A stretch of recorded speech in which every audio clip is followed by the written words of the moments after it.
development. So KG to PG and skill development is also under me. So what you'll see in Andhra is outcome-based education, and I'm leading this from the front. So when Mr. Naidu was thinking about portfolios, he said, who can handle education? He said, okay, there's a Stanford MBA, we have a good Bakra, now let's give it to him. It's his job now to transform the entire education. Because I truly believe in India, while we have numbers, we don't have the quality. So in the department, I had this tussle and they said, no, we have quality, we have done great stuff. Then I said, 4 years undergrad, you're not able to find a job. But 4 months of subsequent training, they're able to find a job. And that's fundamentally wrong, something wrong with education. And two, I believe that government education is a very, very important role. A lot of, government does play a very important role. It could be in school education, it could be in higher education. So we are very passionate about it. I'm personally very passionate about it. So we are now focused on not output, but outcome-based education system. And what I'll offer to all of you here is also our state universities. 100 universities in Yarlagadda is one of our oldest universities in India.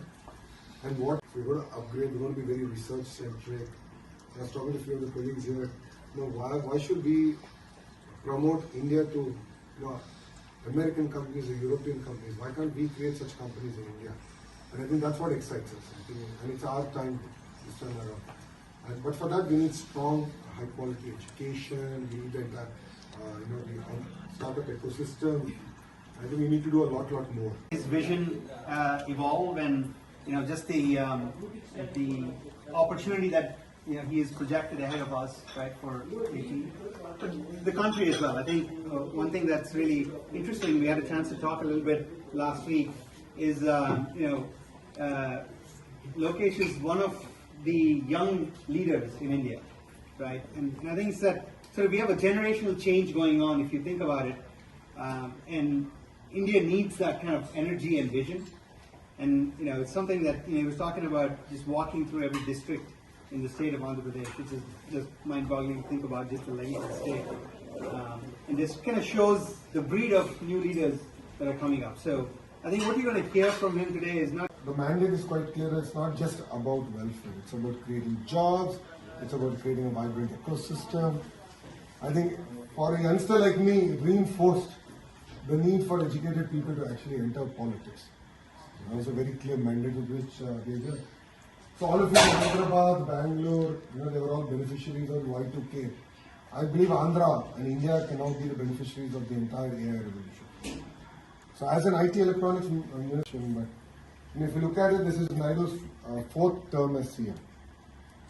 And as a chief minister, he still behaves like it's his first term.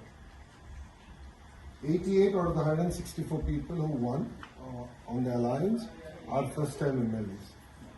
17 out of the 25 cabinet ministers in Mr. Naidu's cabinet are first-time cabinet ministers.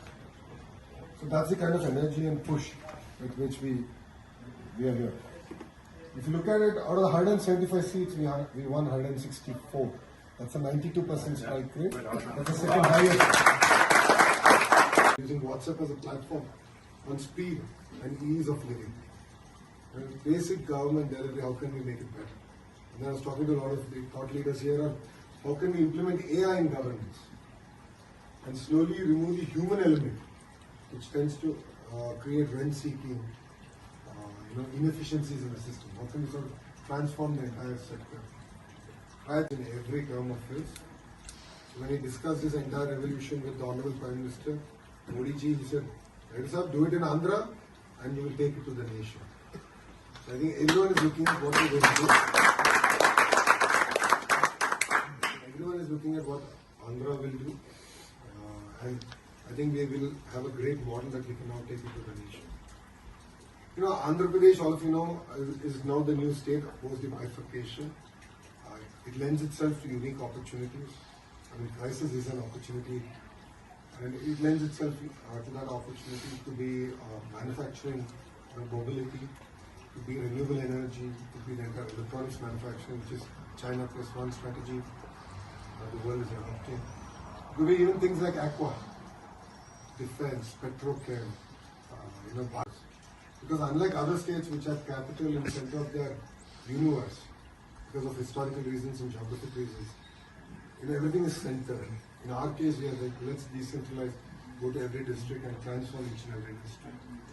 Saying that, we're doing some very interesting projects. One is the skill census, where we want to assess, understand the skills of our citizens, look at micro interventions, how can we improve their skill set and based on outcomes, and then create next generation workforce, entrepreneurs, thought leaders coming out of the state. Parallelly, I'm doing a project which is, I call it the family scorecard. And the idea is how can I analyze the family from a 360 degree and actually do micro interventions, pull them out of the cycle of poverty. So we call this the 4P. All of you have heard about the 3Ps, right? Private-public partnership. So we are adding people to it. See, all of us are beneficiaries of good. We don't know how and what's the right model. So using the entire family scorecard as the model, where again, the era of AI, we can understand how to improve their income levels, how can we pull them out of the cycle of poverty. And that's what makes it very interesting. So we're doing some very interesting stuff in Andhra Pradesh. And needless to say, this time around, we are very focused on actually grounding things, getting things going. It's just been 4 months since we came into power, and if you've been following the news, a lot of exciting announcements have already come. More will follow. So we have actually broken our governance down not on years. It's 100 days chunks. First 100 days, second 100 days, third 100 days. What are our priorities as ministries? How are we going to go about it? So whatever I spoke about to this, just creating data centers. Forget the entire AI bit. So I keep telling the honorable ministers across states, even national,